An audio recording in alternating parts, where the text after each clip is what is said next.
شروع اللہ کا نام لے کر جو بڑا مہربان نہایت رحم والا ہے۔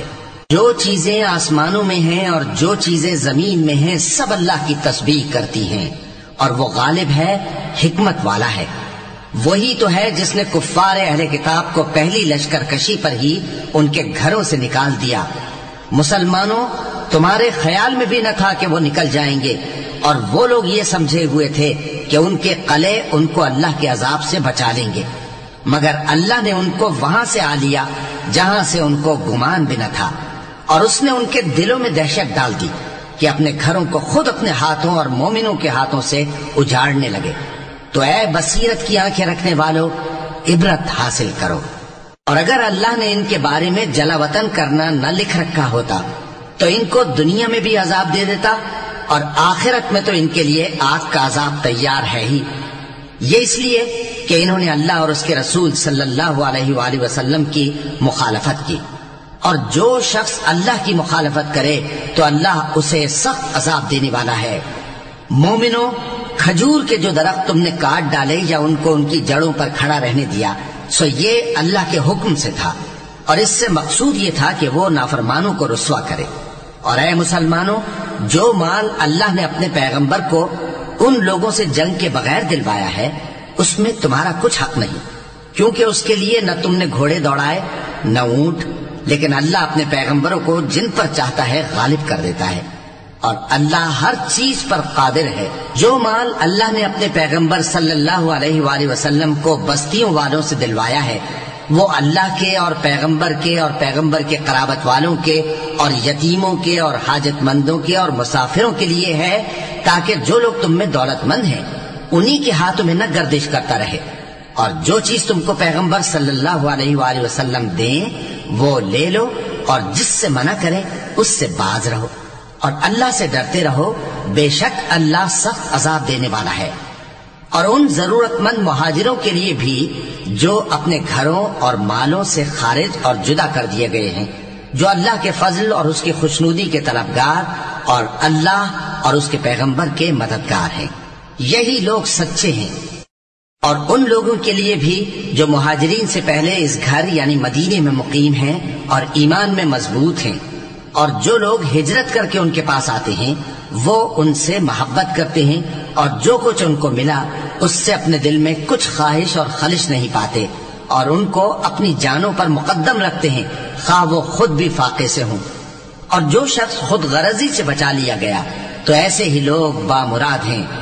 اور ان کے لیے بھی جو ان مہاجرین کے بعد آئے اور دعا کرتے ہیں کہ اے پروردگار، ہمارے اور ہمارے بھائیوں کے جو ہم سے پہلے ایمان لائے ہیں گناہ معاف فرما، اور مومنوں کی طرف سے ہمارے دل میں کینہ و حسد نہ پیدا ہونے دے، اے ہمارے پروردگار، تو بڑا شفقت کرنے والا ہے، مہربان ہے۔ کیا تم نے ان منافقوں کو نہیں دیکھا جو اپنے کافر بھائیوں سے جو اہل کتاب ہیں کہا کرتے ہیں کہ اگر تم جلا وطن کیے گئے تو ہم بھی تمہارے ساتھ نکل چلیں گے، اور تمہارے بارے میں کبھی کسی کا کہا نہ مانیں گے، اور اگر تم سے جنگ ہوئی تو تمہاری ہی مدد کریں گے، مگر اللہ ظاہر کیے دیتا ہے کہ یہ جھوٹے ہیں۔ اگر وہ نکالے گئے تو یہ ان کے ساتھ نہیں نکلیں گے، اور اگر ان سے جنگ ہوئی تو یہ ان کی مدد نہیں کریں گے، اور اگر مدد کریں گے بھی تو پیٹ پھیر کر بھاگ جائیں گے، پھر ان کو کہیں سے بھی مدد نہ ملے گی۔ مسلمانوں، تمہاری ہیبت ان لوگوں کے دلوں میں اللہ سے بھی بڑھ کر ہے، یہ اس لیے کہ یہ سمجھ نہیں رکھتے۔ یہ سب جمع ہو کر بھی تم سے نہیں لڑ سکیں گے، مگر بستیوں کے قلعوں میں پناہ لے کر یا دیواروں کی اوٹ سے۔ ان کے آپس میں بھی بڑی لڑائی رہتی ہے، تم خیال کرتے ہو کہ یہ اکٹھے ہیں، حالانکہ ان کے دل پھٹے ہوئے ہیں۔ یہ اس لیے کہ یہ بے عقل لوگ ہیں۔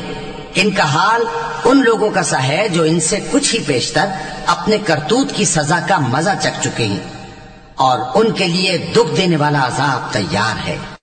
منافقوں کی مثال شیطان کی سی ہے کہ انسان سے کہتا رہا کہ کافر ہو جا، پھر جب وہ کافر ہو گیا تو کہنے لگا کہ مجھے تجھ سے کچھ سروکار نہیں، مجھ کو تو اللہ رب العالمین سے ڈر لگتا ہے۔ تو دونوں کا انجام یہ ہوا کہ دونوں دوزخ میں جائیں گے، ہمیشہ اس میں رہیں گے، اور بے انصافوں کی یہی سزا ہے۔